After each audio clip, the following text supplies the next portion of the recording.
Hello, my name is Katie. Welcome back to my channel. I know it has been quite some time since I posted a video. It has been what it is. I'm sorry. I am trying to get back into the swing of things.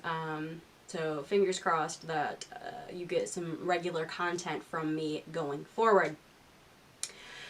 This is a very late, particularly for me, a very late November wrap-up. Usually I try to make the very first video I post in any given month my wrap-up for the previous month. But that obviously didn't happen this time around, and it is what it is. So hopefully I remember enough about these books to say anything about them. Let's just get in with some stats. Hopefully this goes well. Okay, so in the month of November, I read 20 books for a total of 6,097 pages. That is an average of 305 pages per book. My moods were mostly reflective, adventurous, and informative, and given that it was nonfiction November, that doesn't really surprise me. The pacing chart here is wrong. One of these books must not have had the pacing included in the description, so it didn't put one, because I have 6 slow, 6 medium, and 7 fast, but that only equals 19. So we're missing one, and I'm not sure which one it is. Page number, I had 8 that were less than 300 pages, 10 that were between 300 and 499 pages, and then 2 that were 500 plus. My fiction-nonfiction split was 50-50. The chart is incorrect. I actually think it might have been a fiction book that didn't have the classification listed for that. My top genres were science and history by fairly decent margin, so, you know, also not surprised given that it was nonfiction November, and actually, I think I read kind of a lot of science fiction this month. Maybe. I don't know. We'll see. And then my average rating was 4.28 stars, which is not bad at all. That's pretty solid. So since it was nonfiction November, we're going to go ahead and start with the nonfiction books I read. I'm just going to go in order of star rating. 5 to, I don't even think I had any that were lower than like a 3. So, let me see if I can do this without dropping things. Yeek! Okay, the first book I read for nonfiction November was The Woman They Could Not Silence, One Woman, Her Incredible Fight for Freedom, and the Men Who Tried to Make Her Disappear by Kate Moore. I found the audiobook for this at my library, and it happened to come through on the 1st of November or thereabouts, and I could not stop. I ended up listening to the whole thing in around 24 hours. It was incredible. The way that this woman handled these circumstances with such grace was incredible to me. She was so strong, and they just continually kept referring to her as insane because she disagreed with her husband. But to me, like, watching the way that the husband interacted with people and the world, I was convinced that he was the crazy one. So it was very confusing to me that she was the one they determined was insane. But this focuses on Elizabeth Packard. Her husband had her sent to an insane asylum because he didn't like some ideas that she was discussing in regards to religion. She was holding like prayer groups and things of that nature with other women from the church, and he got real pissy about it, and so he had her locked up in an insane asylum. And the doctors there, they didn't care. Like, they didn't care. They knew that she wasn't crazy, along with a lot of other women there, but the husband had the right to lock her up if he wanted to, and that's what he did. And then after she finally manages to get herself out of this situation, she then spends the rest of her life fighting for women's rights. And it was such an incredible read, and I definitely recommend this one. The next book I gave 5 stars to, and I'm honestly not even surprised, is Aiding for Charing Cross Road by Helene Hanff. Wow. What an incredible story. It's a very short book. But it's one that I feel like I'll want to read again and again because it was so charming. This is the story of a woman and her correspondence with a bookstore in England. She's looking for specific copies of specific books, and they've been helping her get these books. And in turn, she kind of sends them like Christmas gifts and stuff. They are still living through rationing after World War II, so she helps them out by sending them better food that she can get her hands on. So it was charming, absolutely charming, like watching the relationship develop and then the humor that was displayed. Oh my god, I loved this so much. The last nonfiction book that I gave 5 stars to was Being Mortal by Atul Gawande. So this came at a very interesting time for me because I was reading this while my parents were here visiting, and they had asked me to help them put together a will. Not because death is imminent for either one of them, but just because it's nice to have that comfort of, whoopsies, to have that comfort of knowing that your wishes are on paper, and if anything does happen, you know, it'll be done according to how you want things done. So this book has a lot. Let me see, the the full title is Being Mortal, Medicine and What Matters in the End. And this is a lot about mortality, humans' mortality.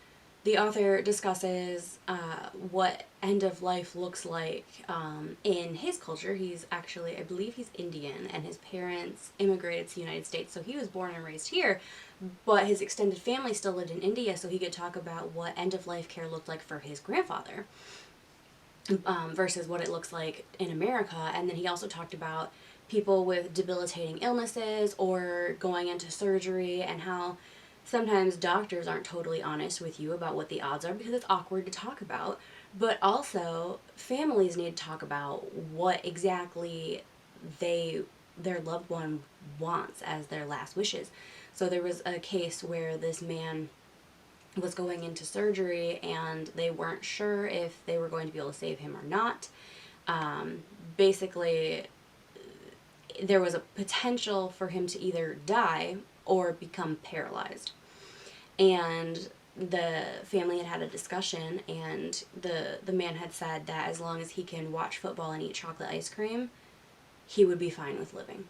So when the doctor came to them and said that the surgery was not going to be successful, and you know what they wanted to do here, they asked, will he be able to watch football and eat chocolate ice cream? And the doctor said yes, so they went with that path.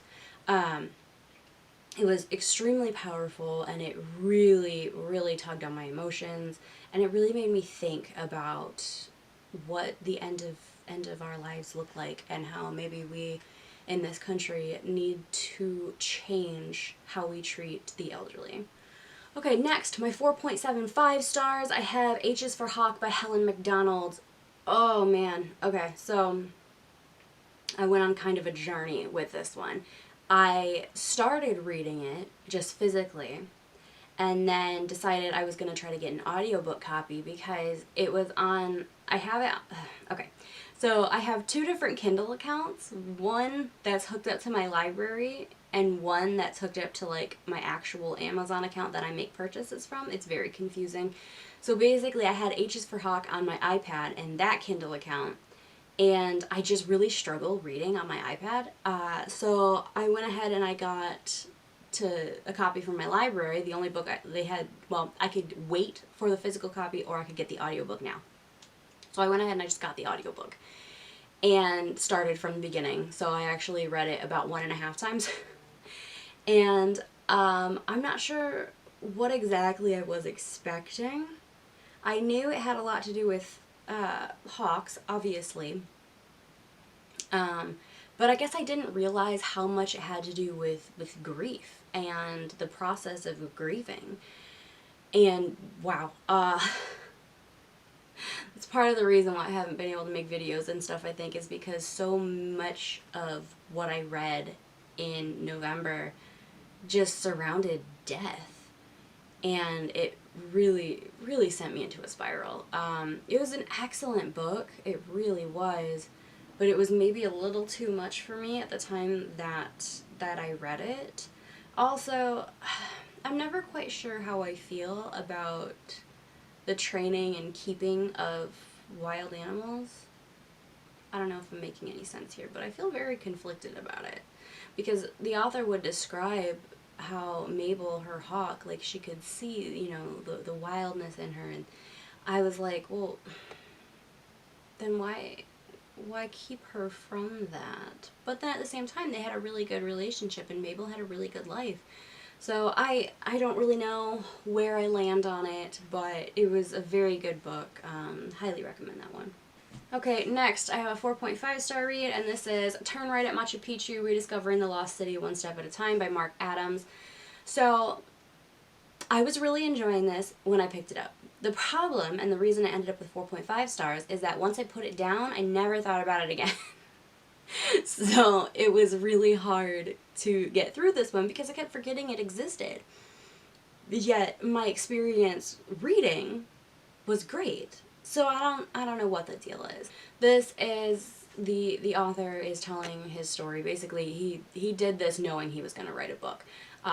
He followed the path that Hiram Bingham III, who is supposedly the person who first photographed Machu Picchu. Let's put it that way, because he didn't discover it. There were people living there. Anyway, he was following his trip through the Andes Mountains in Peru. And I really enjoyed the author. His voice when writing kept it interesting. It kept it funny and engaging, and the way he was able to portray the people he was traveling with was simply excellent. I had such a good time reading this. I will be picking up more from Mark Adams in the future. Okay, next up is a book I gave 4.25 stars. This is Invisible Women, Data Bias in a World Designed for Men by Caroline Criado Perez. I listened to this one on audiobook as well, and I will say the author is narrating it, which is great. I love that. But she speaks at a much faster pace than a lot of audiobook narrators do, and so normally I listen at about 1.75 to 2 times speed, and I actually had to crank it back a little bit and listen at more like 1.25 speed, which was fine. It's not a big deal. I actually prefer that she spoke at a normal speaking pace instead of how audiobook narrators usually speak, which is very slow. So this, I have so many mixed feelings about this, because in some respects, I related to this book so heavily. Like, she discussed women being in places of work where they have to wear uniforms, but the uniforms aren't made to fit them at all, and how that can really cause trouble. How women have trouble usually getting, like, bathrooms and things of that nature. And I can relate. So I was in the military for 5 years. And I'll just tell you a little bit about my entrance into my new workplace. So I had gotten out of basic training and tech school, and I arrived at my base. You have a sponsor who is supposed to be the one who helps you get settled. It gets you a place to live, shows you where all the buildings are that you're going to need to go to file paperwork, gets you settled in your place of work. And it didn't really go that well for me.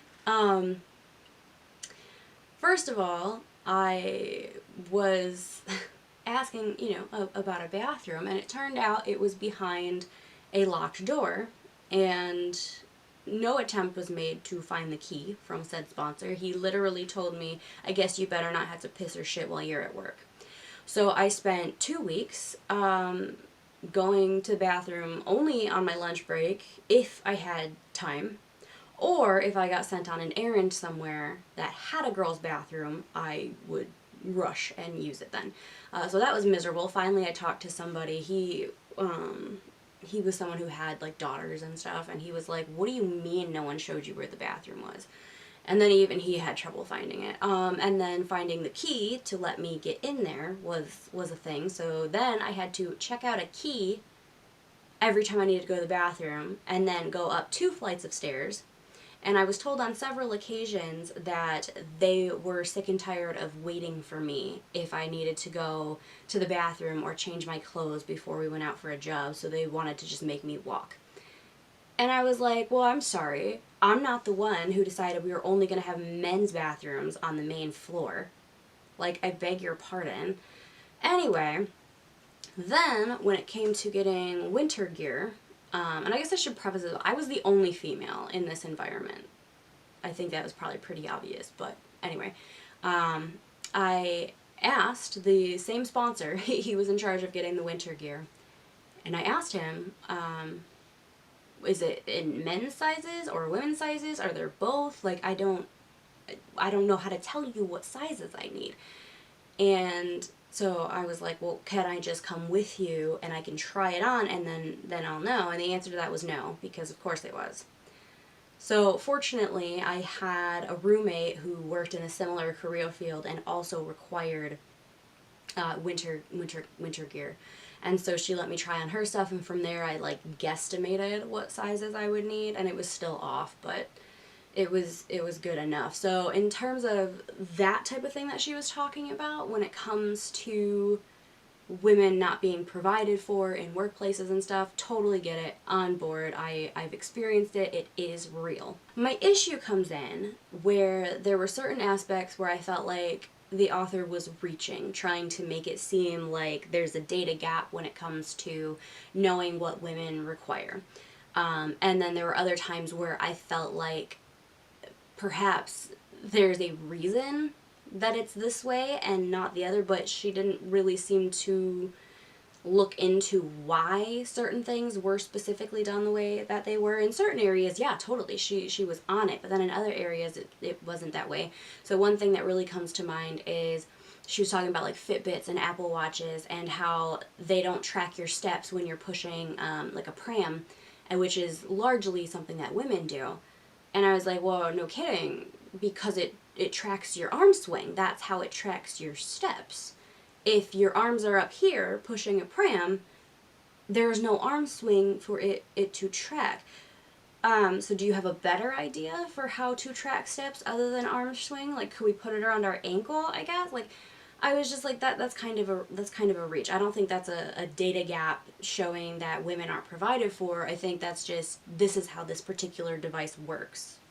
Like, I don't know how else you would get it to work. And that was my other thing too, is for a lot of these instances, there was really no thought into how we could fix this. In certain circumstances, it was obvious, like, we'll just freaking ask women, right? Like, just ask. But in other cases, like that one, and there were a couple other that were like that, I was like, well, do you have any better ideas? Because that's how this works. So I don't know. And also, like, is it really that big of a deal if it doesn't track your steps while you're pushing a pram? I don't know. I just don't know. I just don't know. And as someone who lives in a household where my husband does most of the grocery shopping, when he's pushing a shopping cart, it's also not tracking his steps. So I don't know. And then the last thing that I want to talk about, and this kind of rolls into the whole, well, do you have like a better idea? Have you thought about why this is the way it is? She was discussing how vehicles are made based off of a male model, right? And how she thought perhaps that car sickness is more prevalent among women because of how the headrest is, because car sickness is like you have trouble with the horizon, right? Like it's moving. And I just disagree with her premise there. One, because my dad and my brother, who both fit within that average male range that they base these things off of, get car sick horribly, as do me and my sister. My dad, all his siblings were terribly car sick. My mom, no problem, none at all. So I really think car sickness is more of a hereditary thing rather than the car design thing. And that was just an area where I didn't think she had really done enough research to be presenting this conclusion as she was. Those are just my thoughts. Overall, I greatly enjoyed the book. I think a lot of people should read it because it does show some serious gaps where women just aren't talked to. Women aren't a part of the equation when males design things, and since the predominantly male designers, they just don't think about women. So great read. I just had a little beef with it. Okay, 4-star read. I have What If Serious Answers, or Serious Scientific Answers to Absurd Hypothetical Questions by Randall Monroe. This is the author of a webcomic. He used to work for NASA as a roboticist, I believe. And a lot of this was really funny. I enjoyed so much of this. The cartoons that were included were phenomenal. And it was actually really, it was just an interesting exercise in thinking outside the box. For a few of the questions, I just kind of like thought on them a little bit before I read his response, just to see, like, do I have any idea of how this works? And overall, I had a really fun time. There was a handful of questions that, like, I just ended up skipping because I super didn't care. Like, I really cannot tell you how much I didn't care. But yeah, overall, really enjoyed it. I had 2 other 4-star reads. This one is How Music Got Free, The End of an Industry, The Turn of the Century, and the Patient Zero of Piracy by Stephen Witt. I enjoyed this a lot, especially as somebody who, you know, was there when music piracy kind of kicked off and became a big deal thing. As someone who has pirated music, it was very interesting to learn, like, kind of how that came about. So, like, how the MP3 was created, where the music that was pirated initially came from, how these different pirating servers worked. Very, very interesting. Honestly, I don't totally remember why I only gave it 4 stars. I think it was just one of those things where it wasn't always keeping my attention, and where I was kind of like losing the thread of the story from time to time. But overall, I mean, great, especially if you've ever pirated music and thought about, where does this come from? Very, very interesting read. And then the last 4-star nonfiction read is Quiet, The Power of Introverts in a World That Can't Stop Talking by Susan Cain. This was one I was wondering where I was going to fall on this spectrum, because it was like a favorite of Olive from A Book Olive and a not so favorite from Emma of A Cup of Books. And since usually I'm kind of right there with them, like we have a lot of books that we agree on, I was like, oh, I wonder how this one's gonna go. I understand where both of them are coming from, I think. But personally, I got a lot out of it. I felt seen. A lot of the things that I experience in life, a lot of the struggles that I have, a lot of how I'm used to people interacting with me, were portrayed excellently in this book. One of Emma's complaints was that she had a lot of terms that she wasn't defining in there, and like I do understand that, but at the beginning of the book she said she wasn't going to get too hung up on definitions of terms, because she didn't so much want to like get stuck in the definition, like can't see the forest for the trees, does that make sense? And she wanted to be able to experience it and people to find where they identify within this book on their own. And so I'm kind of okay with that. But yeah, no, it was really interesting as someone who is extremely introverted and has a lot of trouble being around people, like, just because I find it exhausting, to be honest. It's not that I hate people, although I'm not usually a fan. I just find being in a crowded room too much. It's like overstimulation, and then having to talk to people, it's tiring. It makes me want to go home and go to bed after about 15 minutes. So I enjoyed this. It was a good read. My final nonfiction book I gave 3.75 stars to, and this is Twilight of Democracy, The Seductive Lure of Authoritarianism by Anne Applebaum. This is a very little book. I liked how she wrote it. So she started it telling the story of a party she hosted at her home in Poland. I think in 1999. It was like a New Year's Eve party or something, and that was a big year. If you were around then, you remember. And she talked about the people that were there, their various political affiliations. Anne Applebaum is a journalist. She is largely a political journalist. Her husband works in politics in some way, shape, or form, so a lot of the people that she knows also are involved in politics. So it was a thing. It wasn't just like in my life where I'd kind of be guessing. Like, she actually knew because these were things that were discussed. And then she kind of takes you through the years and how a lot of these people have changed. And then she ends it with another party that she hosted at the same house and talked about how different the guest list was. I enjoyed this overall, but there was definitely a bit of authorial bias, which I'm not super surprised given the subject matter. And then I just kind of felt like, I don't know, there either needed to be a little bit more or a little bit less. Like either make it a short essay or make it a full book. Because this is like kind of in the middle. Because aside from being just thin, it's also, let me get like a normal size hardcover so you can see, it's also tiny. So like there wasn't actually that much here. Not like I thought there would be. There were a lot of excellent points made. I really learned just how little I actually know about the world outside of the United States.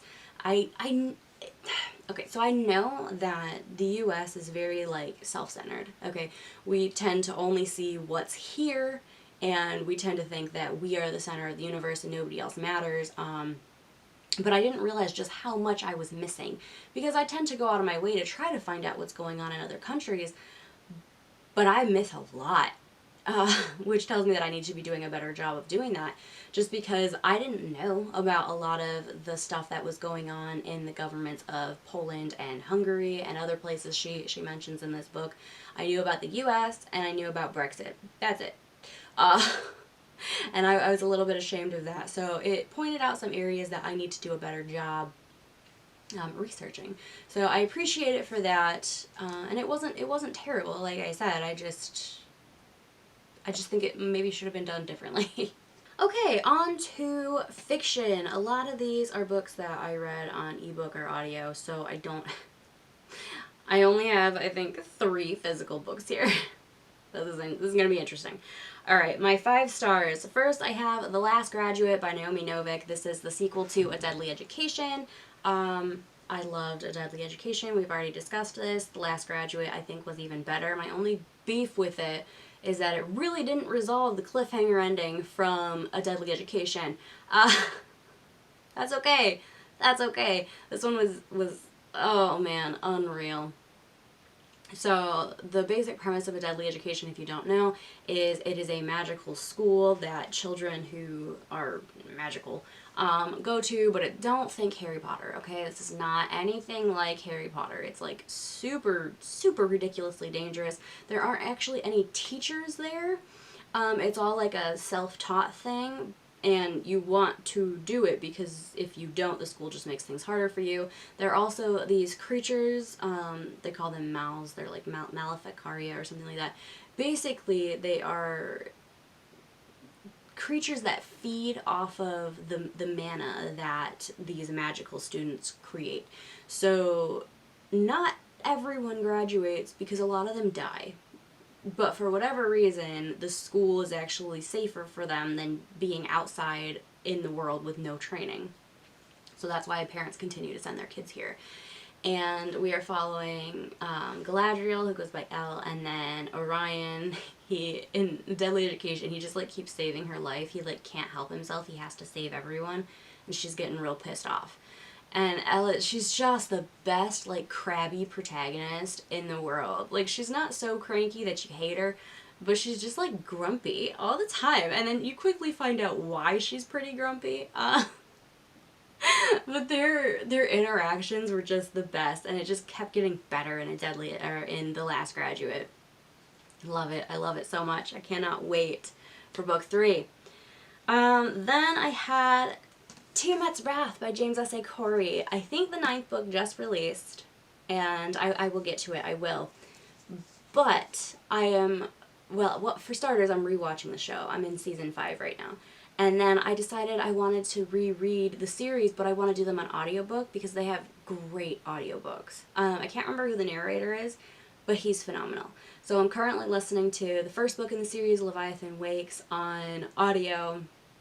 I'm just going to keep going through them like that before I finish up with book 9.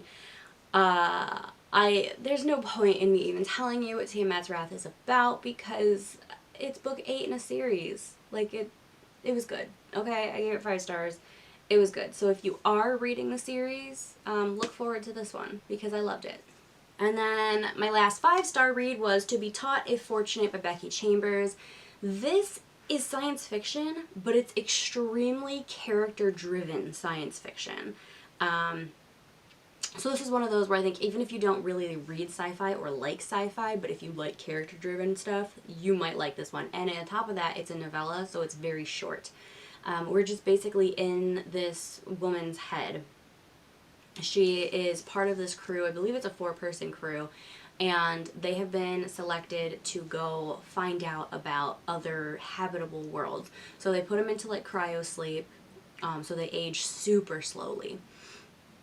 And basically they go knowing that they'll never see their family or loved ones again, because by the time they get back, they'll still be alive because they'll have aged extremely slowly, but their family members will all have died.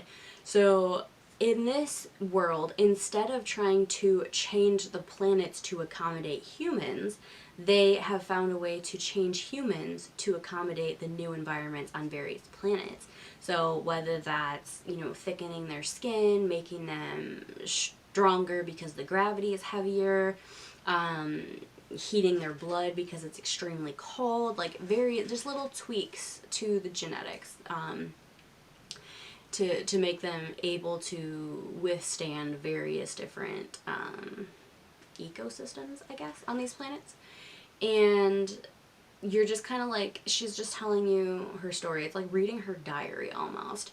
And they go and you see them go through a couple different worlds, and it's really cool just hearing her tell about this alien life, discovering these things that no one else has seen before, and how they go about photographing and then going through everything and trying to compare it to what they already know exists and see where it fits on that spectrum.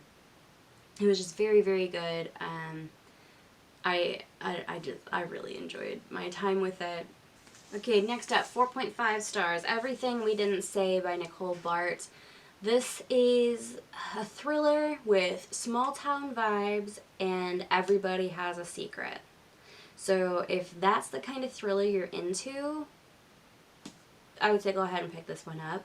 Our main character, Juniper, she has come back to the small town that she grew up in. She's been living away for a long time. And I think a decade. Anyway, she comes back. She is a librarian, and she comes back to help at this library because the head librarian there, who was very good to her when she was a child, has taken ill. And that is bringing up a lot of things that happened when she was a teenager in this town, and it's pretty intense. There's a lot of family dynamic stuff in here. And like I said, if you like small town secrets, that kind of thing, I would say give this one a go. Okay, 4-star reads. I have Fables Volume 1, Legends in Exile by Bill Willingham. I've been wanting to read Fables for a very long time, and I discovered that my library has it. So I checked it out and I read it.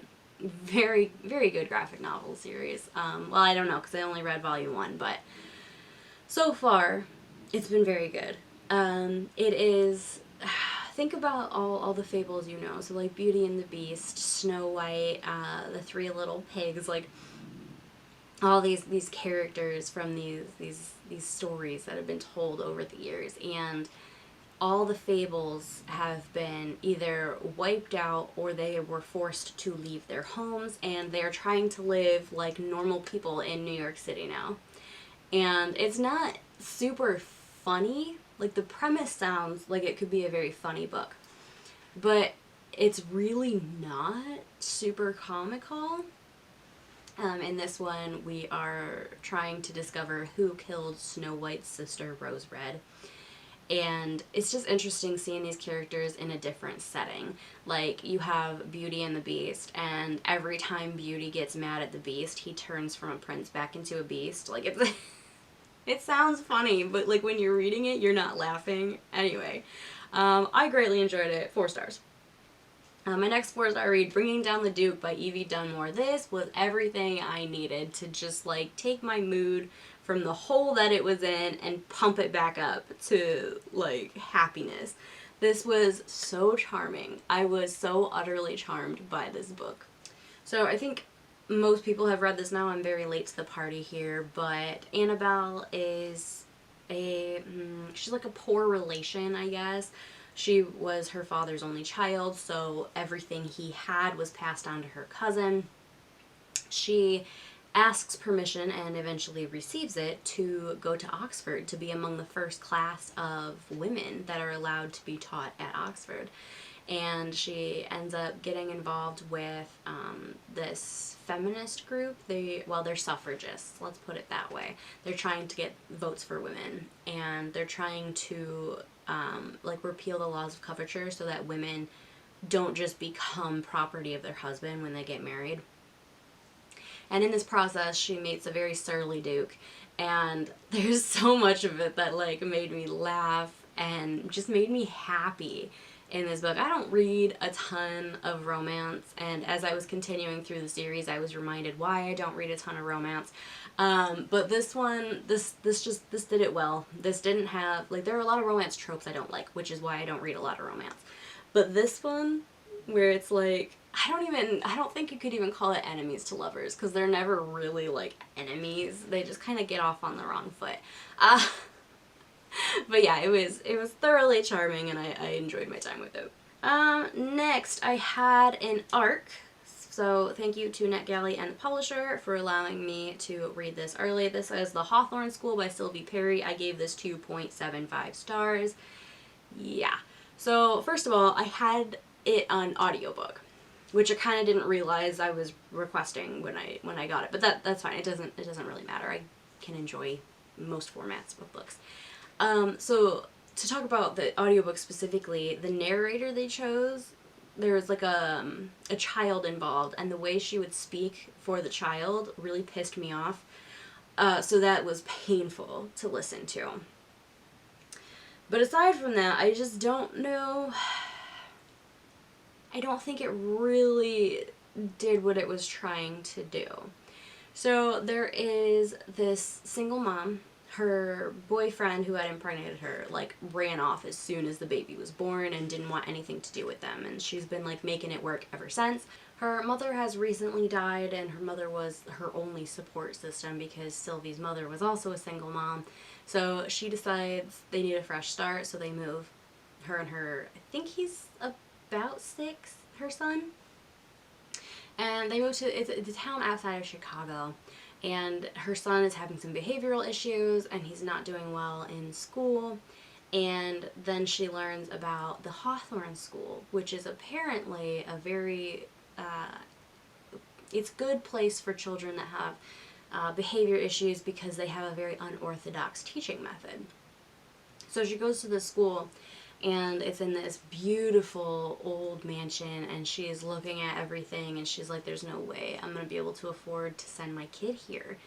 But she had heard from a neighbor friend that the school offers parents to do some volunteer work in order to, like, cheapen the tuition, basically give them a discount. So she decides to check it out anyway, and she goes, and her son gets accepted.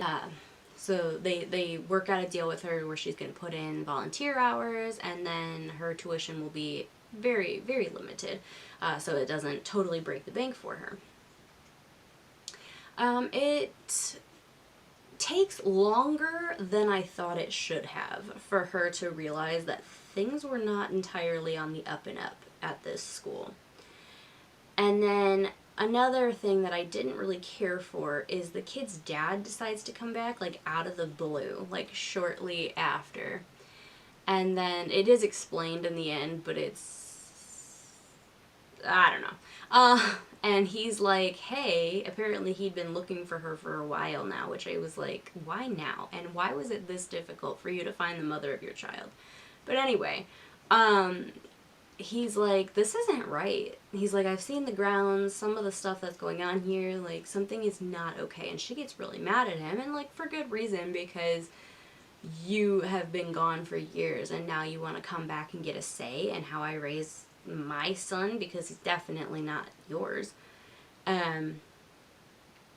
But yeah, that's pretty much all I'm going to say, because I feel like I'm going to start getting into spoiler territory if I keep going. Honestly, I feel like anybody who reads a lot in the thriller genre can kind of already see where this is going. Was it terrible? No. Was it good? Also no. I don't know. It had so much potential. It had so much potential, and I think it could have been really good if maybe a more experienced author had the source material for it. Okay, 2.5 stars. Such a Pretty Smile by Kristi Demeester. This is another advanced reader copy I got from NetGalley, so thank you to NetGalley and the publisher for allowing me to read this early. Unfortunately, I despised it. I would definitely rank this more as horror than thriller, which is, hang on a second, come here.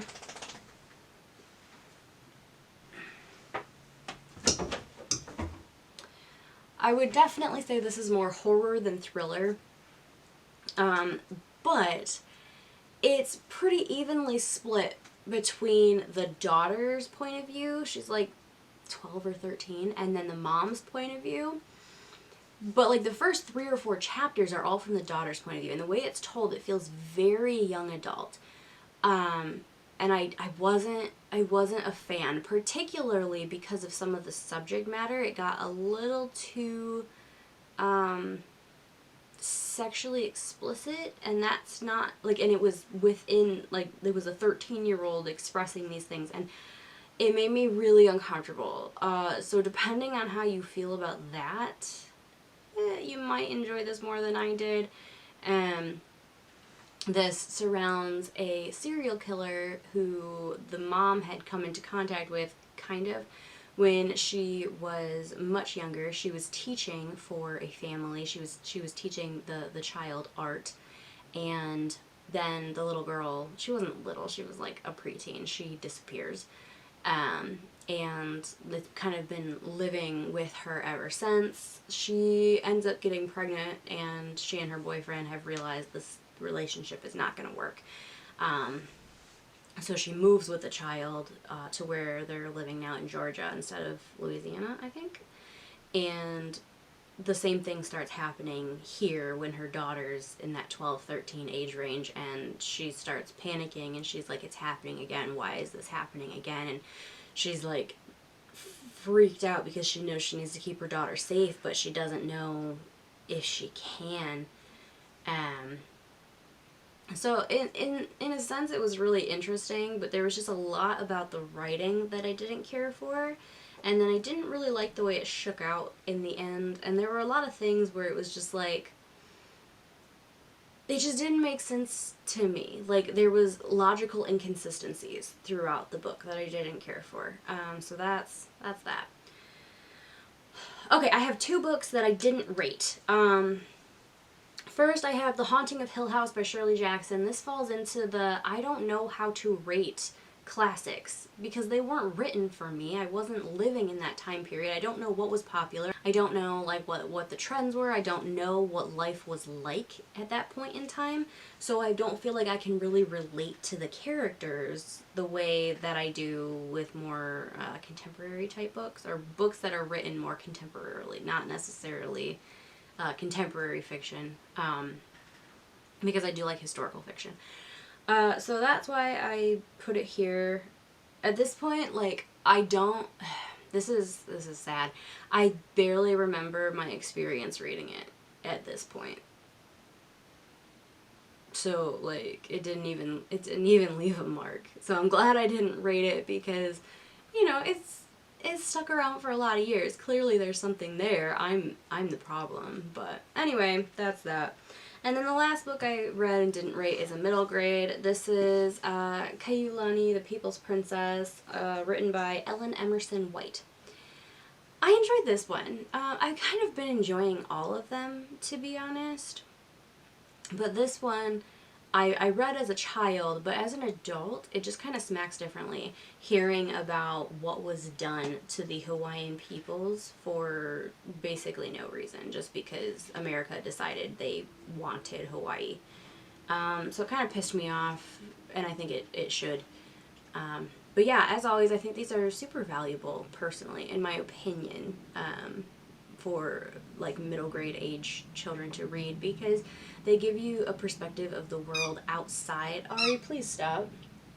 Outside of the life that you are living, and they introduce you to other cultures, but they do it with that allure of like royalty, right? So it keeps children interested. They don't even realize that they're learning. But yeah, I really enjoyed this one. Okay, that was my wrap up. I'm tired now. I feel like I've been sitting here for hours. I don't think it's been hours, but I think it's been at least an hour, maybe two. But yeah, as always, in the comment section, let me know all your thoughts about these books, if you've read them, if you haven't read them, but you're interested. Let me know that as well. Thank you for watching. I hope to see you soon. Bye.